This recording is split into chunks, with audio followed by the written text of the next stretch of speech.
தென்னாடுடைய பெரியவா போற்றி, என் நாட்டவர்க்கும் இறைவா போற்றி. சர்வஜா சர்வவியாபி மகாபெரியவா சரணம். மாய பிறப்பருக்கும் மகாபெரியவா போற்றி. மாய பிறப்பருக்கும் மகாபெரியவா போற்றி. அபாரகட சிந்தம் ஞானது சாந்திருப்பணம் ஸ்ரீ சந்திரசேகர குரும் படமாமதானம் கலிக தெய்வம் காஞ்சமணி யூடியூப் சேனல் பிரத்யேகமாக நமது மகாபெரிய பக்தர்களுக்கு ஏற்பட்டு கொண்டிருக்கும் அனுபவங்களை ஒவ்வொரு நாளும் ஒரு அனுபவம், ஒரு தலைப்பு. நீங்கள் அனுபவத்தோட தலைப்பு எலும்புக்கூடு இருக்கட்டும் நீ கிளம்பு. எலும்புக்கூடு இருக்கட்டும் நீ கிளம்பு. இந்த சேனல் இருக்கும் சப்ஸ்கிரைப் பண்ணாதெல்லாம் பண்ணுங்கள், தினமே பாருங்கள். நம்ம என்ன சொல்கிறோங்கிறத நிறைய இதில் நம்ம கேட்குறோம், நிறைய அனுபவங்களில்.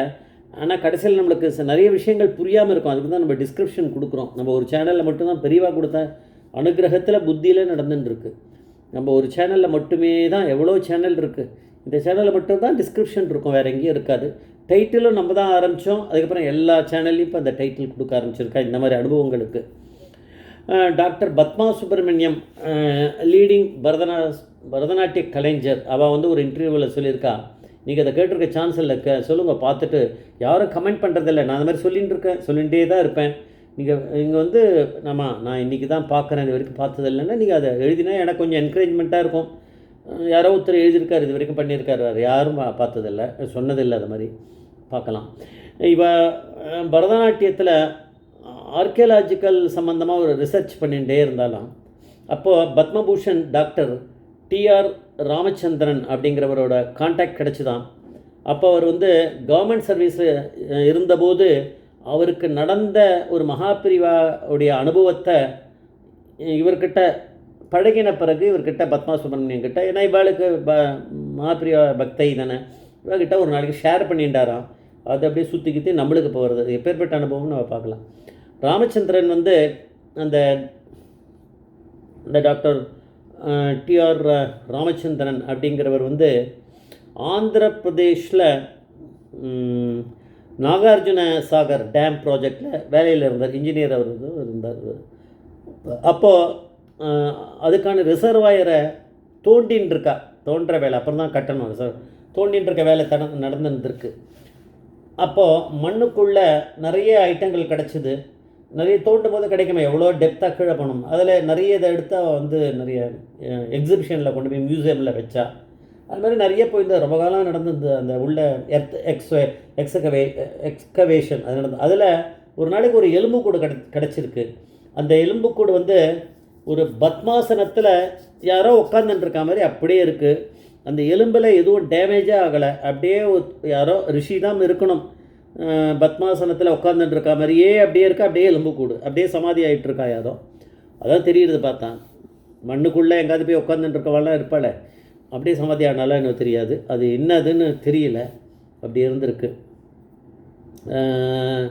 இதை அவள் அவருக்கு என்ன இருக்குது, இப்போ வேலை ஒர்க்கு போயிட்டுருக்கு, ரொம்ப சீரியஸாக போயிட்டுருக்கு. இவர் ரொம்ப நாள் ஆப்சண்ட்லாம் ஆக முடியாது. பர்சனல் விஷயமாக இருந்தால் தான் எல்லாரையும் இந்த டீமையே கொஞ்சம் ட்ரிம் பண்ணால் தான் இவர் வெளியில் போக முடியும். ஆனால் என்ன பண்ணார், அடுத்த நாளில் கொஞ்சம் கேப் கிடச்சிது, அவ்வளோதான். அதனால் என்ன பண்ணார், உடனே இந்த எலும்புக்கூடை கொண்டு போய் நம்ம அந்த எக்ஸிபிஷனில் அந்த இதில் மியூசியமில் வைக்கணுமா, இல்லை இதை என்ன பண்ணணும், ஆனால் ஒரு சன்னியாசியோட எலும்புக்கூடு மாதிரி இருக்கே அப்படின்னு அவருக்கு மகாபெரியவாளுடைய பற்றி நினப்பு வந்துடுது. அவர்கிட்ட கேட்டால் தெரிஞ்சு போயிடும் அப்படின்னு சொல்லிட்டு என்ன பண்ணார், எல்லாத்துக்கும் அது பிரிவாக தான் அந்த காலத்தில். இந்த டிஆர் ராமச்சந்திரன் அவர் ராத்திரியாக இன்றைக்கி கிளம்பி ஹைதராபாத் போக பிளான் பண்ணார். அவசரமாக கிளம்பி போனார். அங்கே போனால் மகாபெரிய காஞ்சிபுரத்தில் இருந்தார். பூஜை முடிஞ்சுது. இவர் உட்காந்துருந்தார் பார்க்கலான்னு.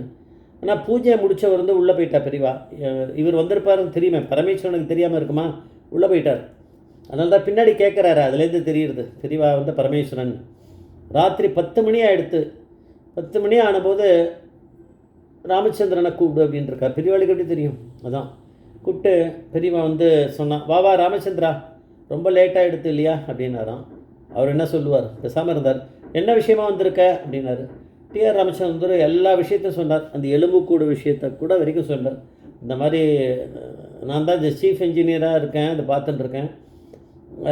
அந்த டேம் ப்ராஜெக்ட் இருக்குது, அதில் தோண்டும் போது இந்த மாதிரியான இது வந்து கிடச்சிது.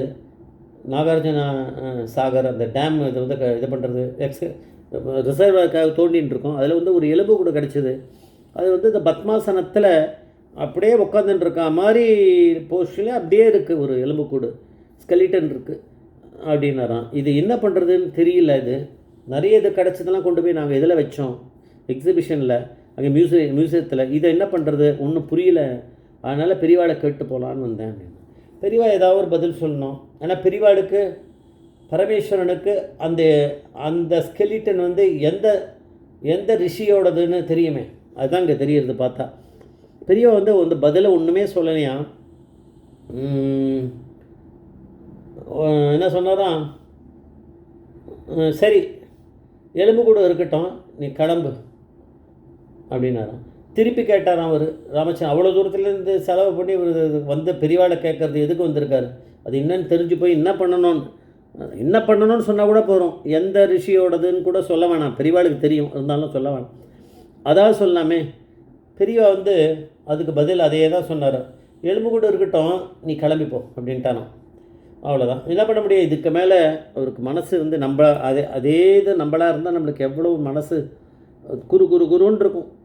என்ன இவ்வளோ தூரம் வந்தோம், பெரியவா வந்து யார் என்னன்னு ஒன்றும் சொல்லலை, என்ன பண்ணணும்னு சொல்லலைன்னா இதே கன்ஃபியூஷனில் தானே இருக்கும் பாவம். இங்கேருந்து கிளம்பி திருப்பி ஆகிட்றா. ஏன்னா அடுத்த நாள் போய் ஒரு வேலை பழப்பு இருக்க பார்க்கணும், திருப்பி அடுத்த ப்ராஜெக்டில் வேறு தோண்டின்னு இருக்கணுமே. அந்த எலும்பு கூட என்ன பண்ணுறது தெரியாது.